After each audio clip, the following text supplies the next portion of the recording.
Welcome to the Center for Security, Race, and Rights final lecture in our annual Humanizing Palestine lecture series for 2024 to 2025. Today, we are privileged to host Dr. Ghada Karmi to present her book, In Search of Fatima, A Palestinian Story. The Center for Security, Race, and Rights is the first and only civil rights center at a U.S. law school committed to research, advocacy, and public education on the civil and human rights of America's diverse Muslim, Arab, and South Asian communities, as well as international events that affect their rights and their lives here in the United States. We are proud to be housed at the Rutgers Law School, which is also known as the People's Electric Law School. Rutgers Law School has a proud history of defending the rights and lives of the underprivileged, the oppressed, and the censored. And at the Center for Security, Race, and Rights, we do not participate in the Palestine exception, wherein Palestinians are dehumanized, denied equality, and shunned as terrorists as part of broader Islamophobic, racist campaigns. Now, because of our inclusion of Palestinian perspectives, history, politics, and culture, the Center for Security, Race, and Rights, unfortunately, has been under immense attack by pro-Israeli special interest groups, politicians, and parents who oppose free speech and academic freedom when their viewpoints, biases cause them to disagree with the content of the academic work. So if you oppose such authoritarian campaigns that threaten fundamental democratic values, then I encourage you to support the Center for Security, Race, and Rights by making a donation, ideally a generous one, at our website, csrr.rutgers.edu, and press the donate button. You can also learn about our important work by subscribing to the Race and Rights podcast, which I am the host of, Sahar Aziz, professor at Rutgers Law School. And be sure to follow the Center for Security, Race, and Rights on social media at Rutgers CSRR on LinkedIn, Threads, and Instagram. Now, and finally, be sure to follow us or subscribe to the YouTube channel of the Center for Security, Race, and Rights, in which all of our lectures, including this one, are posted. Now, it is my distinct honor to introduce and welcome Dr. Ghada Karmi, a distinguished Palestinian academic and writer. Trained as a medical doctor at the University of Bristol, she practiced medicine for many years, specializing in the health of migrants and refugees. Dr. Karmi also holds a PhD in the history of Arabic medicine from the University of London. Dr. Karmi has held prestigious research positions, including at the Institute of Arab and Islamic Studies at the University of Exeter, as well as appointments at SOAS, Durham, and Leeds. She has contributed to major studies on migrant communities and has been deeply involved in Israel-Palestinian reconciliation efforts as an associate fellow at the Royal Institute of International Affairs. And in 2009, she was named a fellow of the Royal Society of Arts. Dr. Karmi was born in Jerusalem and was forced to leave her home with her family as a result of Israel's creation in 1948, what is commonly known as the Nakba, or the disaster, or the catastrophe from the Palestinian perspective. Her experiences inform her work on the Palestinian-Israel conflict, migration, and minority integration. She's a prolific writer, and her books include the acclaimed One State, The Only Democratic Future for Palestine and Israel, and her book In Search of Fatima, A Palestinian Story, which is the topic of today's Humanizing Palestine lecture. It is a pleasure to have you here with us today, Dr. Ghada Karmi. Welcome, marhaba, and the virtual floor is yours. Thank you very much. Hello, everyone. And I'm really grateful to the organizers of this talk, which enables me to give you an insight into the experiences, the real life experiences of a Palestinian. May I tell you that I didn't start life as in any way extraordinary. We were an ordinary family living in Jerusalem, which was our home, and we expected to go on living there. All this was brought crashingly to an end in 1948, as you've just heard. Now, just first of all, to tell you a little bit about how I came to write the book In Search of Fatima, and why it's so relevant to the work of the center, which is hosting me currently. You heard about dehumanizing Palestinians. Well, you must know that this has been the real theme of the assault and the war crimes taking place in Gaza since October 2023. It has managed to, all these events have managed to dehumanize the Palestinians so much that Israelis, most Israelis, so the polls show, don't really regard Palestinians as humans. They regard them as either terrorists or in some way subhuman. But, you know, this has been very painful since October 2023. But I want to tell you, it wasn't new. It wasn't new for Palestinians. They were dehumanized from a very long time ago. Ever since the decision was taken to introduce European Jews into Palestine with a view to these European Jews creating a state for Jews in a country which was an Arab country. Now, I think you would agree with me that you can't actually do that unless you consider the native population as somehow either worthless or unimportant. In other words, subhuman. So this is familiar for me, but now let me tell you a little bit more about how I came to write In Search of Fatima. Now, I had become an activist for Palestine, living in London, where most people honestly didn't know anything about the Palestinians, didn't know anything about our history. And I felt that I had to do my share, my bit, in order to enlighten people. So I started an organization, and I was an activist of exactly the classic sort that you hear about: demonstrations, pickets, trying to visit important people, writing letters, making a general fuss about Palestine. Now, I started to do this in the early 1970s. And honestly, we were very active, myself and a few colleagues.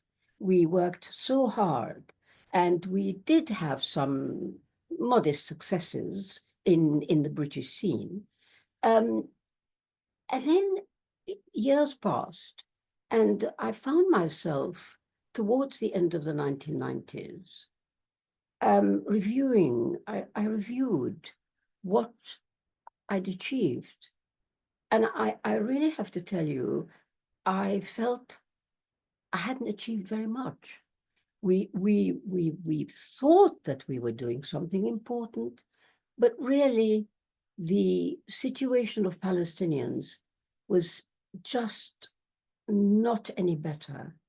On the contrary, it was worse than when we started in the 1970s.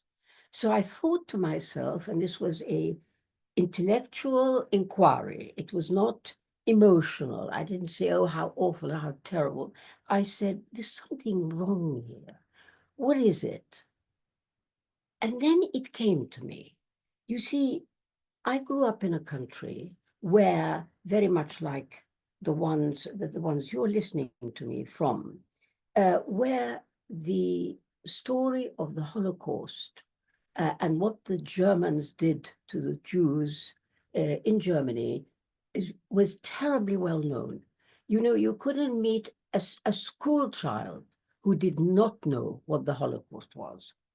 And I remember thinking, how is that? I mean, children don't go around looking up history books, and they don't go around looking up United Nations resolutions. So how did this happen? Well, of course, the answer was obvious.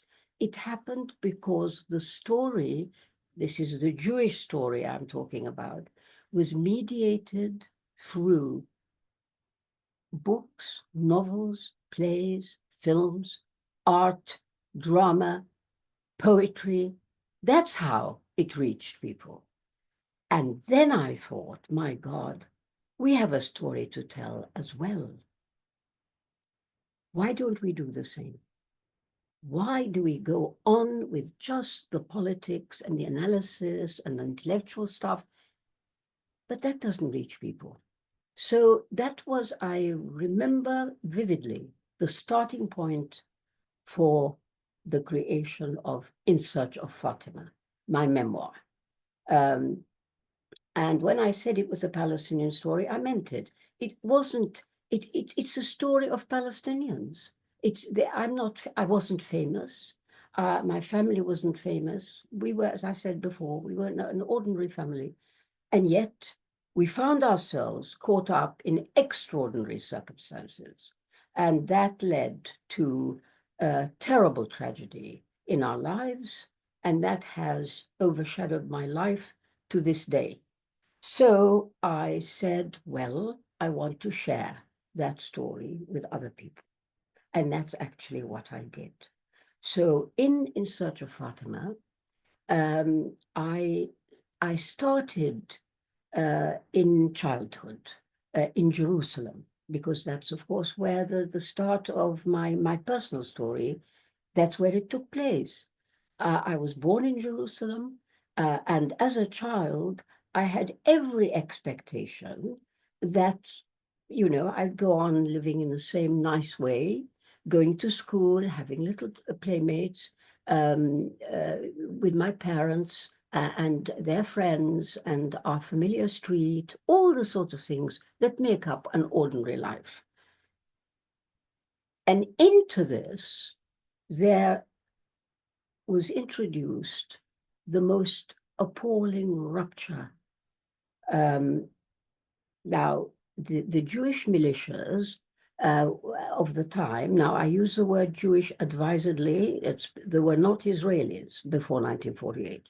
So they were Jewish militias, armed irregulars, and they actually created a Jewish army in the end, went around terrorizing people, throwing bombs, occasionally killing people,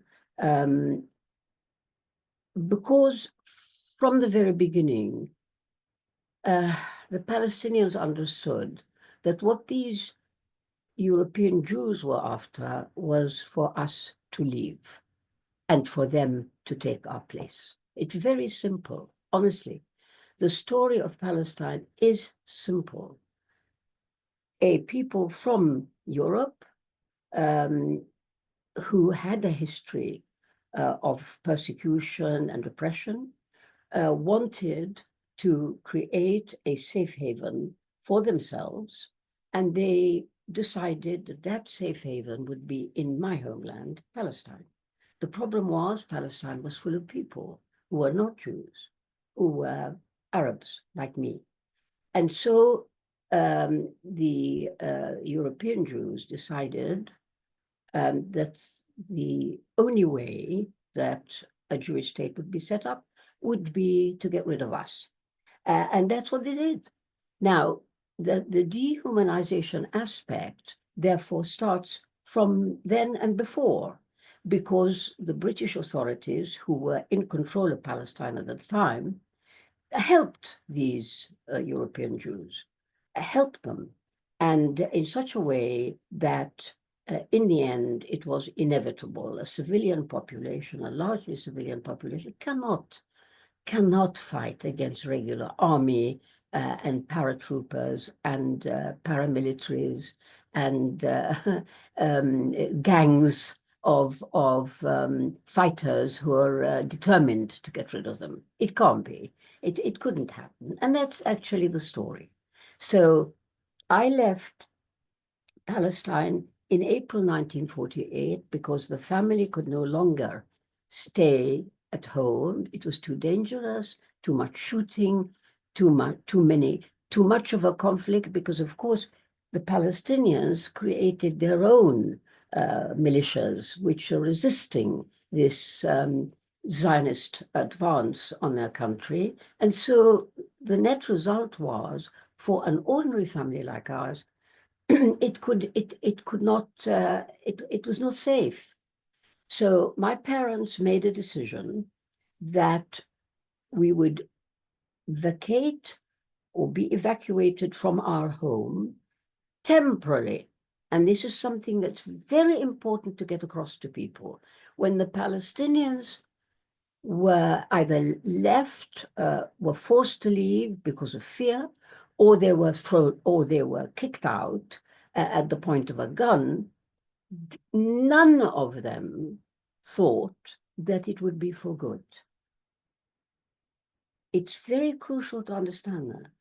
Very much the feeling was we would go somewhere safe while, quote, things settled down. And that was the thought in my parents' head. And they tried to tell us not to worry and that we were going to have to go somewhere until everything kind of settled down and life became normal. And now I want to, in order to illustrate this for a child, I want to read to you an extract from the opening of the book, because, of course, being a child as I was, I didn't understand any of this.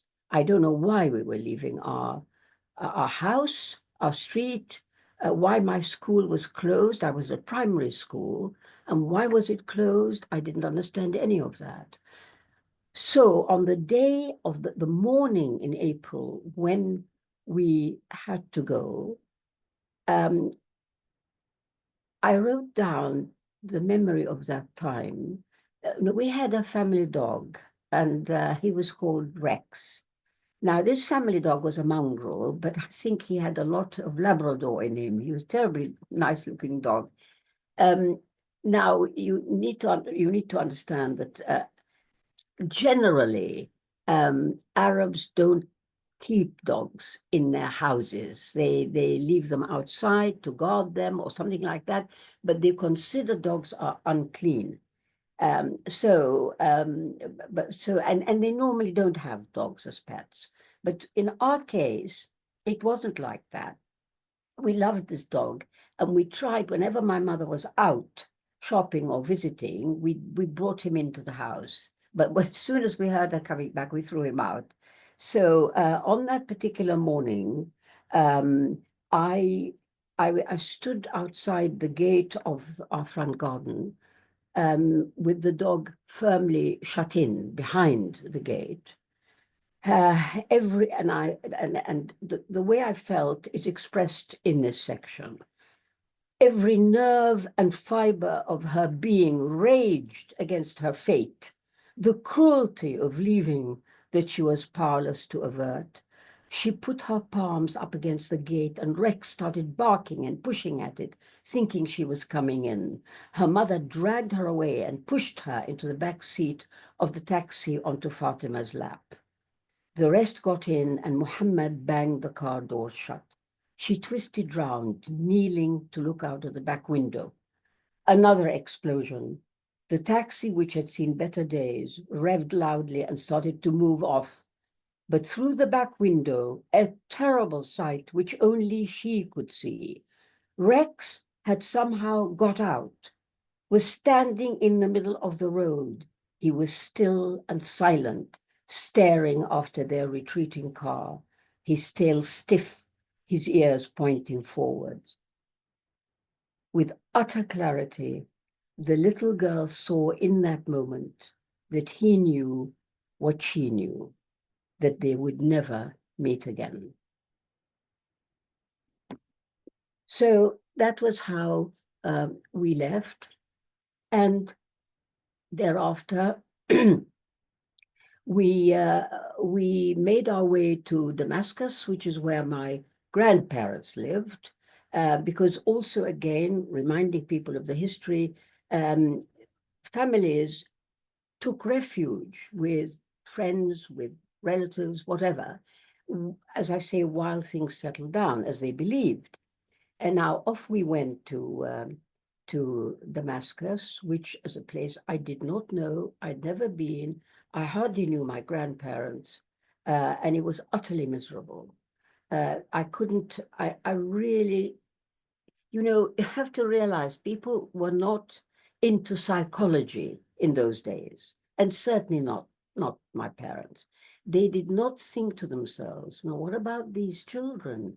What are they thinking? We must reassure them. We must sit and talk to them. Not at all. They were, I mean, I excuse them because it was so awful for them too. And off we went, and we got to my grandfather's, and needless to say, and history, the rest is history, we were not allowed back. And when this realization dawned, my father, of course, had to get work, because again, this is something that maybe is not widely known. When the Palestinians were forced out of Palestine, they didn't have money. They had lost their jobs, they had lost their positions. So they had to find a way of earning a living. Now, the countries where they sought refuge, Syria, Lebanon, Jordan, were themselves not well off. They were just coming out of colonial rule, so they had nothing to offer. And therefore, it was a very difficult situation. So where people could get jobs, they took whatever it was. And my father was able to get a job, but in London, because he was bilingual. The BBC in London was recently established. They wanted native Arabic speakers who also spoke English, and my father fitted the bill, so they offered him a job. And really, there was nothing he could do. But what did it mean? You can imagine what it meant. We were, I keep saying, an ordinary family living in an Arab country, having Arab friends, having our lives. Suddenly, we find ourselves facing travel to a country so far away, so different to our own, where nobody spoke our language, where most people did not have our religion. Now, remember, I'm talking about the late 1940s, early 1950s. There were not the migrant communities in Britain that you know about from later history. Pakistanis hadn't arrived. It was very lonely being a Palestinian family in the midst of an English society. So there we were. We had no choice, and we went. And I knew not a word of English, nor did my mother, nor did my brother. My sister was the eldest, had learnt English at school, and of course my father spoke English. So we turned up, and yet, if I tell you, you would think, my God, what a story. We not only ended up in London, but we ended up in a very Jewish area of London. This is a suburb called Golders Green in North London. The reason very simple. My father didn't know London, and he asked around where's a place for a young family, where good schools, fresh air, that kind of thing. And they directed him to a suburb. This happened to be Golders Green. Now, unknown to us, it was heavily populated by German Jewish refugees who'd just come in the war and after the war. And that's where they lived. And there we were, this little Palestinian family in the midst of not just Britain, but a very Jewish part of Britain, full of European Jews. Anyway, and so, the book goes on to describe how that was and the difficulties, and it's quite funny. It was quite funny in a way. I got to know, for example, because a lot of the girls in my class at school were Jewish. And I made friends. I mean, as a child, people don't, they don't not make, the children make friends. And I made a friend of a woman called Patricia, who has remained my friend since that time. She lives in the United States now.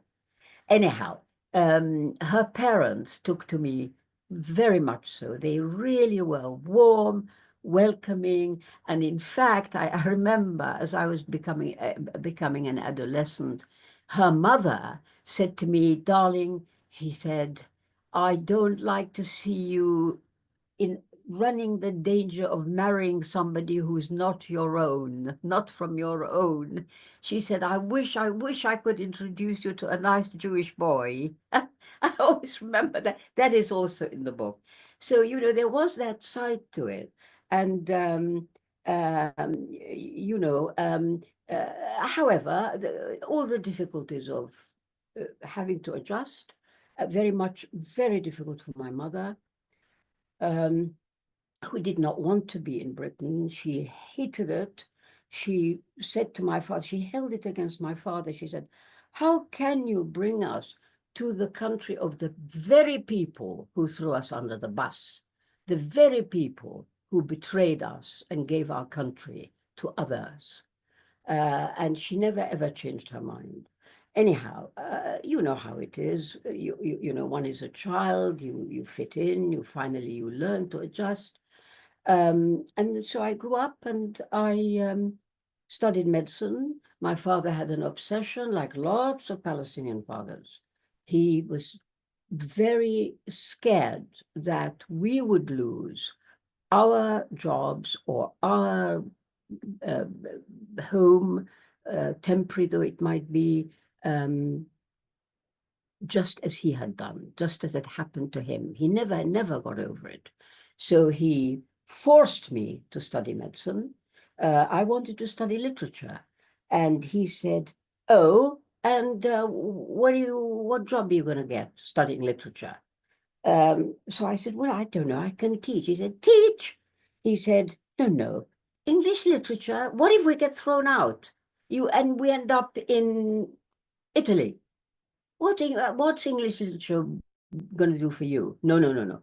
He said, "You will go and you'll become a doctor, and then you will have your license to practice wherever you go." Off I went. I obeyed him. Fathers, you need to understand, are very, very important in a traditional Arab family. They are not only the heads of the household, but the children look up to them, they respect them, they don't want to upset them in any way. And I was no different, and my siblings were no different. My brother studied engineering. My sister wanted to study medicine, but couldn't get into medical school. So she ended up doing chemistry. So we were all with jobs that, you could ply your trade, if you like, wherever you might be. Anyhow, and so the book recounts that and how that was. 1967, the war, the event, if you like, which made me into a Palestine activist. I wasn't a Palestine activist. I wasn't political at all until then. My parents had brought us up, that we should get on with our education and never mind what was happening in the outside world. We had to concentrate on getting our education. And so, I lived a normal life of a young woman in British society. And remember, this is the 60s, swinging 60s, miniskirts, very exciting. The pill would go on. And, I was part of it. So until 67, the 67 Arab-Israeli War, in which I was then recently qualified. I worked in a hospital in the west of England, and I'll never forget this. We had a doctor's sitting room space type thing where you could go and have coffee or tea or whatever, and there was a TV. I was on the ward, and I came to this doctor's room to see my colleagues and what I believed were my friends all standing up and cheering Israel, because what we could see on the TV screen was the Israeli military bombing the Arab airplanes, the airfields, and the entry of the Israeli army into Jerusalem, and so on. And my colleagues, who I thought were friends, who knew very well that I was from Jerusalem myself, I was Palestinian, were cheering Israel on and saying, yeah, hooray, come on, give it to them, give it to them.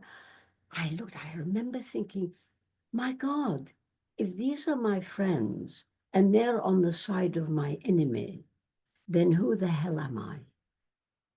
And it was then that a few years, wasn't immediate, it took a few years of soul searching, in a sense, you might say, rediscovering my identity and understanding I'm not part of this sort of British society. I'm not.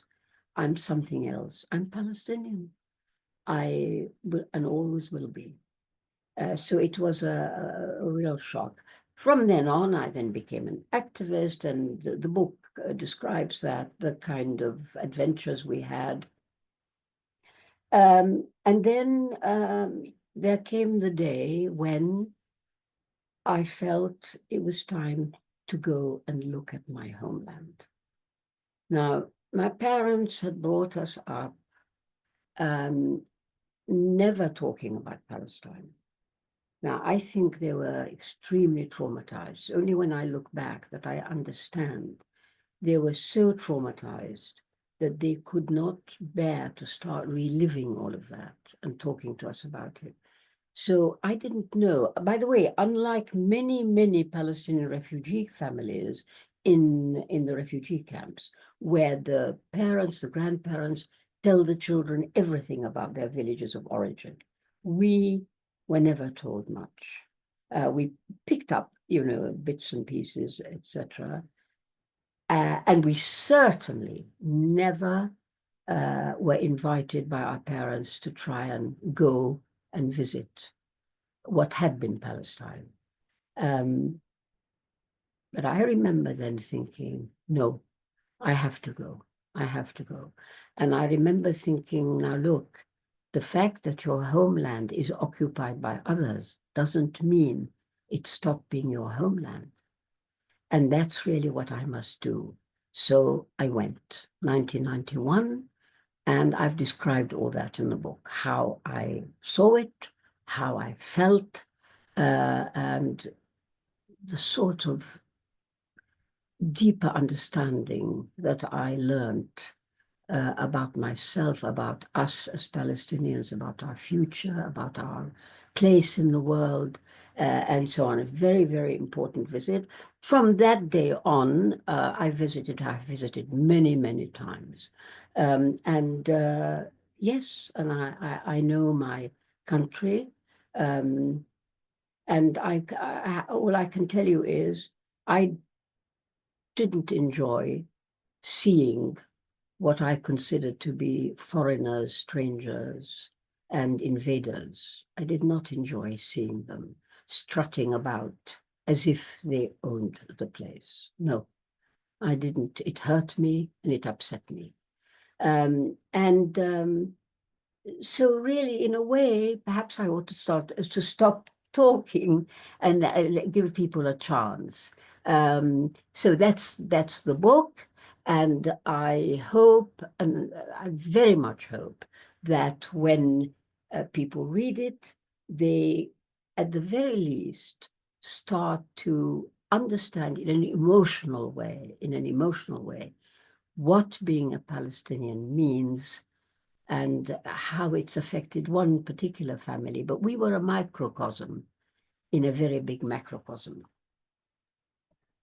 Thank you so much, Dr. Karmi. This was, I know, just a small snippet of your experience and the trauma that you and your family and the entire generation of Palestinians experienced when they were expelled from their homeland in 1948. And I'll just show the book for those who haven't gotten it yet. I highly recommend you read it, In Search of Fatima, a Palestinian story. And why did you call it In Search of Fatima? Who Good is question. Fatima? I'll tell you, because when we were in Jerusalem, my mother, as was the custom, she looked for and found a village woman, this is in Arabic, fallaha, who would come and help her in the house. And this was very, very common for families like ours. Anyway, this woman turned up. She was called Fatima, and I loved her.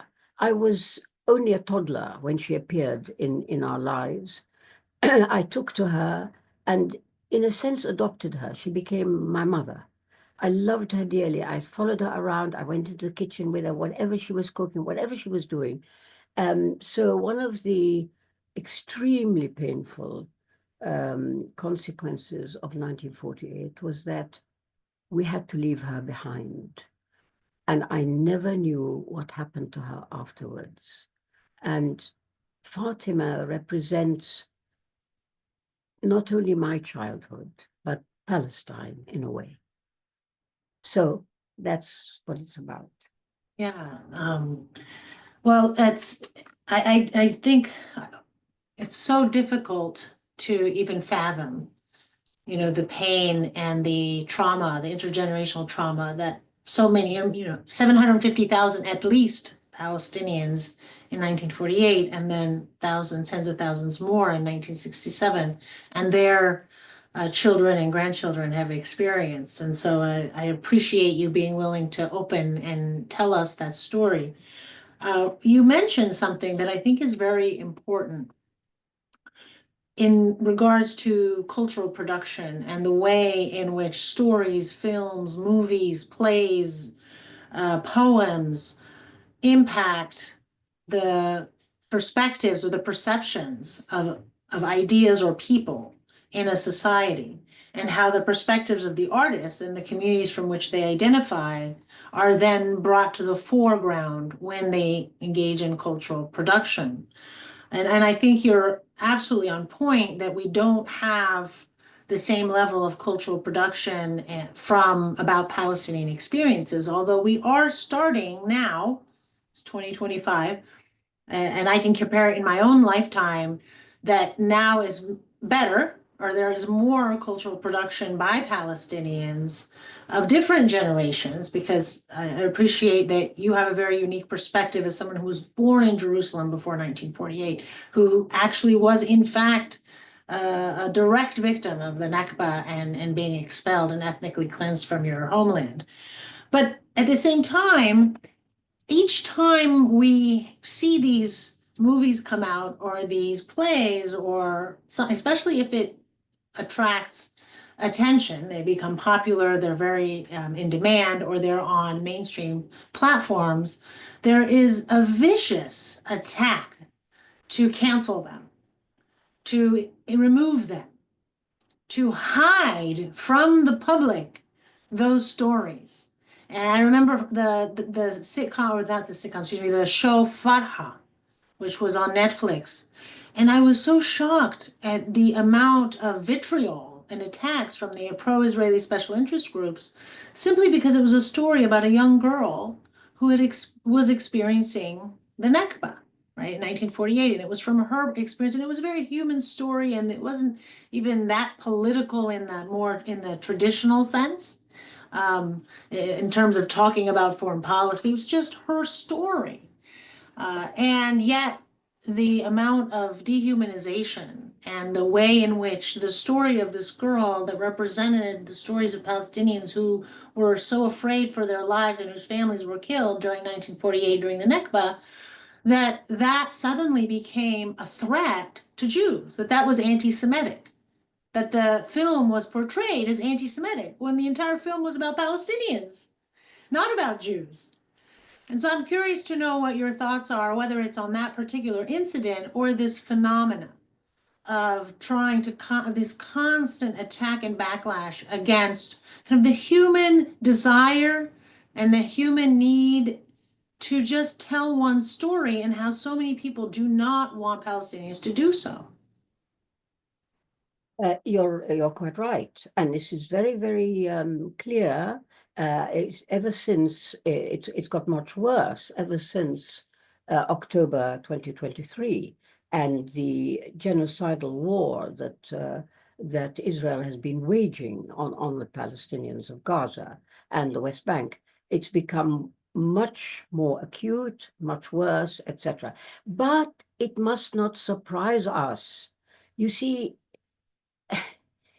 if the Zionist project meant coming to somebody else's country, getting rid of them and taking their place, you, the people who developed this project and made it happen, it was very important for them that they then went on to make themselves legitimate. Because you see, it's not legitimate to throw people out and take their place and oppress them and kill them if it's tried to come back. That is not legitimate. So for the Zionists and who became Israelis, of course, it was very, very important that the question of legitimacy of the state of Israel was to be defended. You cannot be allowed to question the legitimacy of the state of Israel. And every time a Palestinian speaks, writes books, expresses their feelings about what happened to them, that delegitimizes a state which was set up in that way. So, it's very clear to me that they have to silence any voice that makes them appear illegitimate. Now, mind you, we could, well, what can we say to bring it closer to home? Supposing that the Native Americans were got up and starting writing their stories and how the English invaders came and killed them and stole their land and all the rest of it, it would not be appreciated amongst in American society. So it's like that. Now, Israel, because it is so anomalous, it's a small place plonked in the middle of the Arab world. Really, I cannot think of anything more anomalous, more, in a way, absurd than that you actually you invite people from Europe and into a place which you've stolen from its owners, and then go around saying it's ours. So anybody that questions this narrative, of course, has to be silenced, because the threat always for Israel, I think, is that the whole setup will unravel. The whole the absurdity of taking over somebody else's land and then trying to make out it's yours. So. So we have a question from the audience, and for those who would like to pose a question, you can use the Q&A function. Did the 1967 war affect your siblings in the same way? Did it make them activists similar to you? Did any of your colleagues or friends later understand your disappointment at them cheering for Israel while disregarding the pain and harm caused to Palestinians and during 1967 or after as well? Well, unfortunately, let's start with the friends. They did not understand, and they never understood why I reacted in the way I did, why I felt, and it made it clear to me they didn't understand anything about it. And that's things that I talked about or said. I was not an activist, but my life story, I mean, they obviously hadn't understood a thing. And so for them, that was hopeless. And after a bit, what's even more insulting, they started not to talk about it because it would quotes upset me. Absolutely, very disappointing. Now, in terms of my siblings, no, I would say it didn't have that effect on them. First of all, my sister was the eldest of us, and she was well aware of what had happened in 1948, and she was very, in a way, more traditional than myself. She was a devout Muslim. She also was active in student politics at her university long before I was. There's quite an age gap between us. Long before I started to be aware of anything, she was active in the Students' Union. She helped establish an Arab society in her university. So they were, in a way, they were sort of with the flow of events. And my brother, I would say, was not very political. He was getting on with his life. I mean, I'm sure he was aware of it, but no, it was me with this issue of identity, you see. That was what's so important. And I do think it's important, you're right, to note the different ways in which people respond to trauma, to oppression, to discrimination, or to feeling marginalized, and that we don't essentialize any group of people because we're all diverse, whether we're within our particular identity group or as individuals. So we have another question regarding the response to the book. This book, I believe, was published in 2002. And what did you experience? And you've also published another book called One State, which is about, more of the political, your political perspective for the future. And so if you'd like to talk about the similarities or the differences in how those two books were received. Well, of course, I need to tell you that, and to tell anybody listening, that I published a second memoir, which unfortunately was called Return, and it was 2015 when I published that, and it never had the success of In Search of Fatima, unfortunately, because I wrote it. It's the same me. It's the same style, but Return is an account of my going to work for the Palestinian Authority in 2005. And what I saw and what had remained of my homeland is in that book. It's called Return. So these were, if you like, two memoirs. Now, in terms of One State. One State is a political book. It's about looking to how the outcome from all this and how we got here and why we got here and what we can do about it. So they're received in a way almost by different audiences, because the readership of In Search of Fatima and Return are people very interested in the life and the emotions of of somebody in my position, and among them are people who are also writers and people who in different walks of life, really. One State is very much a political book, and it's analyzing a particular case, and it is saying that there is only one outcome for this dreadful tragedy, which is that the people there in historic Palestine and the people who the people who came as settlers, nevertheless they are there. There's descendants of settlers, but they live there, and so there has to be a way in which these communities have to live together in the end. And my prescription is that it has to be in a democratic state, not a Zionist state, which privileges one group over another. So we don't want any privilege. We don't want supremacy. We want equal rights and equal citizenship. That's really what the book is about. And it's been I must say, been very well received and has done well. Yeah. Well, we'll have to bring you back for that book. I do have a copy of this book as well, One State, the Only Democratic Future for Palestine, Israel, because this is becoming part of the conversation about Palestine and Israel.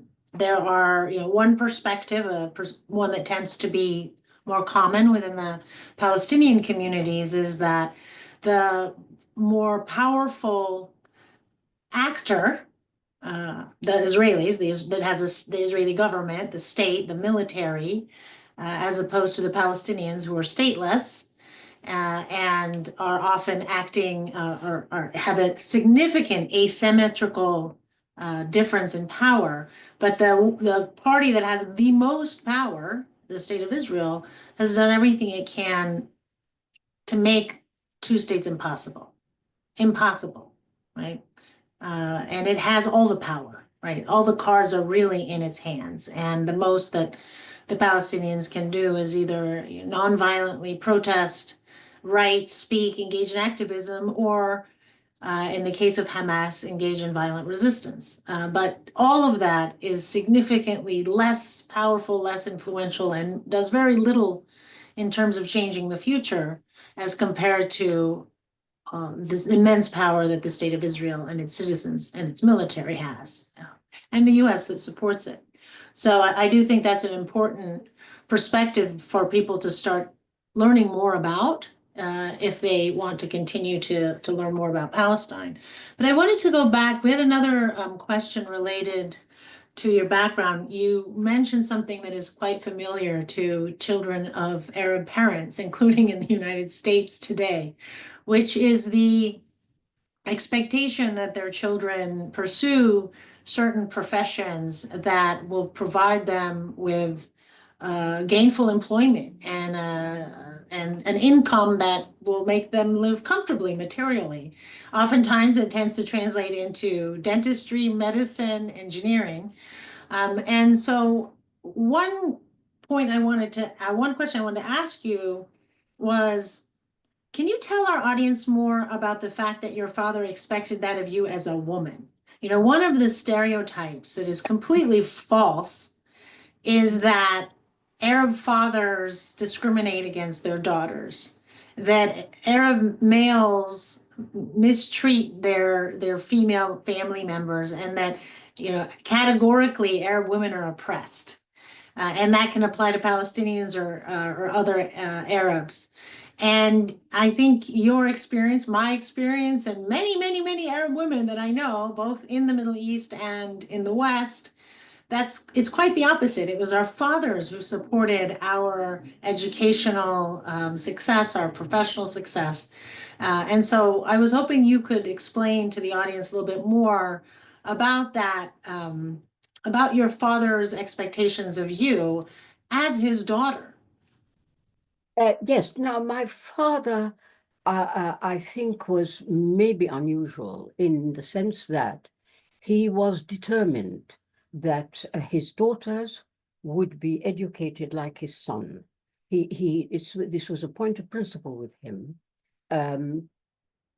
Quite apart from the idea of gainful employment, he was quite separately concerned that daughters should be educated, very well educated, as much as boys. And in fact, I recall a conversation between him and my mother. She said to him, I don't know why you carry on with these girls. Look, in the end, they're going to get married. So why are you bothering? And he said to her, oh, really? So they get married, and the man turns out to be, he used the word bastard, and treats them badly, walks out on them. And what do they do then?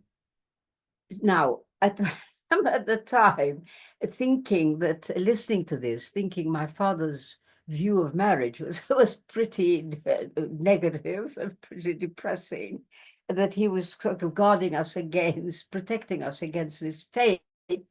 But that was very much in his mind, I think. But as you said quite rightly, the Nakba made many, many changes in Palestinian society. An exiled people or a refugee people, an occupied people, they cannot be as they were when they were living securely in their own country. Many things changed, and that was one of them. You're quite right. The education of everybody, men and women. And I will tell you, I would say that more, the majority, if not the super majority, and maybe the people that I know, and certainly there is a class component to it. But if you keep class consistent and say you're in the middle or upper middle class, I would say that a super majority of the women I know that are Arab, both in the Middle East and here, within that, again, that class, have fathers who expect the same level of education from their daughters and the same level of professional ambition from their daughters as they do as their sons. So I just think it's important for particularly our Western audiences to understand that and again to read more about that from the perspectives of the women rather than the Orientalist. There is another question regarding the experiences or the difference in experiences of Palestinians living outside of Palestine in terms of the kind of identity struggle compared to those who remain within the occupied territories. And do you have, what insights do you have? You're obviously a Palestinian who's living outside Palestine, but you also went back to visit and also to work for the Palestinian Authority. What differences can we learn from the relationship to their Palestinian identity? Well, I think it's very profound. One of the many, many damaging effects of the creation of the State of Israel is this one, which is that a previously cohesive society then becomes fragmented. And so what we notice, and what I've certainly experienced, is that depending on where you live, what sort of exile, in what country you are exiled, you take on, first of all, you take on the social norms, customs, whatever, of the society you're living in. It's inevitable. You can't help it. And at the same time, you have a diminished sense of where you came from. And so it's a bit synthetic sometimes, that you recognize intellectually that a great injustice has been committed and a great crime has been committed against the Palestinian people, but it's almost theoretical. It's something that has happened, but in your daily lives, your interactions with people around you, doesn't change the fact that you're fitting into a new society. So, it's extremely damaging, this kind of thing, because if you try and imagine that Palestine might one day be free and we can all go, I prophesy, I predict that many Palestinians will go because of their inner yearning for home, but they won't stay. I don't think they'll stay. Not because that suggests any disloyalty towards the homeland, towards the Palestine struggle, any of that, but because it is inevitable. We're human beings, and you can't be exiled. Not only, say, in my generation, but yours. The children of exiles, who of exiles and refugees. They are not in touch with the origin as their parents. And so they will change. Now, I hope nobody misunderstands me. This does not diminish the desire to struggle for freedom. Certainly not. The Palestine cause remains very close to Palestinians' hearts, however many generations. We can see it. Very young people are going around feeling more Palestinian than their parents. So that is not the problem. The problem is what happens if finally Palestine is reconstituted. Who will live there? But I suppose it's a time thing. You know, after people have become used to it, they have a homeland. They might end up very much by many of your American communities, Italians, say, who know where they come from and identify with the mother country, but are living their lives in the United States. No, I think that's an interesting point, one that's rarely discussed. And in fact, it affects the Jewish diaspora as well. Part of the Zionist project was to persuade the Jewish diaspora, as many as possible across the world, to conduct aliyah, right? Return, what they call return, or immigration to Israel, which, of course, from the Palestinian perspective, is a settler project.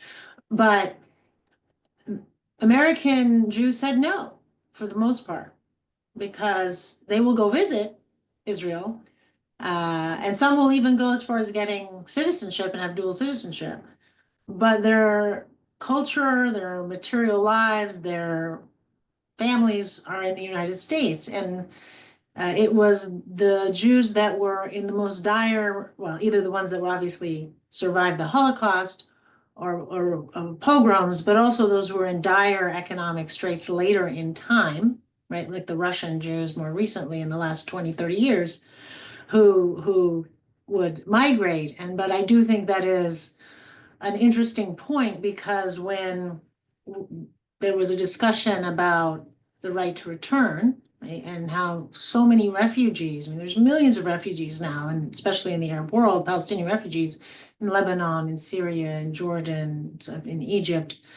And the fear mongering was, well, they're all going to come and overwhelm Jewish Israelis, and there's going to be too many people, and putting aside the legal right and putting aside their individual right to choose. I think you're correct. From a practical perspective, we don't really know how that's going to play out, but they should have the choice, right? They should not be stateless. They absolutely should not be stateless. And we're talking about people also that have citizenship somewhere, where they actually have that option to stay, as opposed to the existence of precarity and insecurity that the vast majority of Palestinians experience who are in the Middle East, for example. And now in the United States, where Donald Trump has made it very clear that he'd like to deport Palestinians.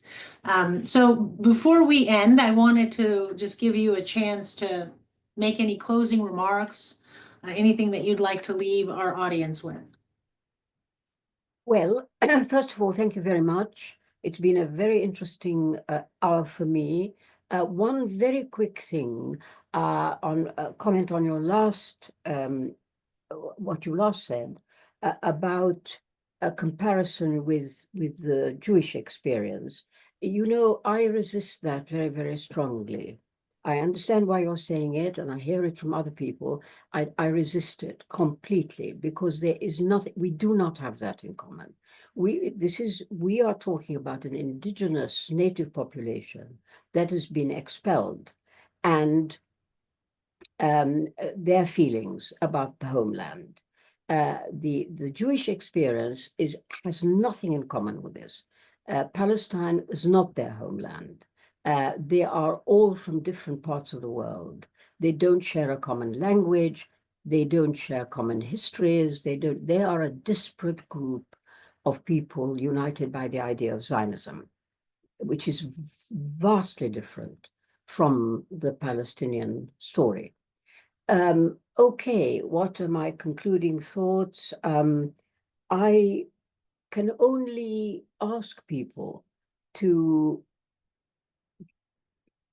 think about, reflect on the reality which has afflicted Palestinians, who are no different to anybody else, that they have been wounded, damaged, attacked, assaulted, and dehumanized is something that is shameful, deeply shameful for anybody who considers themselves a member of the human race. I cannot put it more strongly than the fact that the last 16 months of slaughter in the Palestinian territories perpetrated by the Israeli army, justified by genocidal philosophy and genocidal ideas, is something that should be a stain on the conscience of the people who have stood by and let it happen. Where does a book like mine fit into this? It fits right in, because I, in my own way, am trying to say we are only human beings. What has happened to us could happen to you, and you would react similarly to us. So understand we are all human. And if you don't call out brutality, inhumanity, dehumanization, cruelty, if you don't call it out, you are part of it. Thank you so much, Dr. Karmi, and thank you for correcting me. This is exactly why we need to hear your voice and your perspective, because all of us are socialized and politicized in the environment in which we live, in the society in which we live. And I think it's no secret and of little dispute that, at least in the Western world, it is a very pro-Israeli political and educational system that does erase the Palestinian perspective and engage in reductionist approach, if at all. So I am so thankful for your candor. I'm thankful for your intellectual brilliance and your courage during these very challenging times. Because as those who have been following the Center for Security, Race, and Rights at Rutgers Law School, at the People's Electric Law School, we are all well aware that even just hosting a brilliant academic and doctor and researcher like Dr. Ghada Karmi invites all sorts of vitriol and hate and attacks against the center, against me personally, against the law school, which is really unfortunate and quite antithetical to academic freedom, open intellectual inquiry, and free speech. And so if you oppose such backlash or such censorship, please make a donation to the Center for Security, Race, and Rights by going to csrr.rutgers.edu and press the donate button. And follow us on all the social media platforms. Subscribe to our YouTube channel, where all of our past lectures, including this lecture, will be posted. And be sure to join us for our next lecture next month online by going to our website and registering. And with that, this is the final lecture of our Humanizing Palestine lecture series for this year. But we will do it again next year. So stay tuned for another exciting lineup of experts and academics and intellectuals who will bring forth the perspective, the experiences of Palestinians. Ma salam.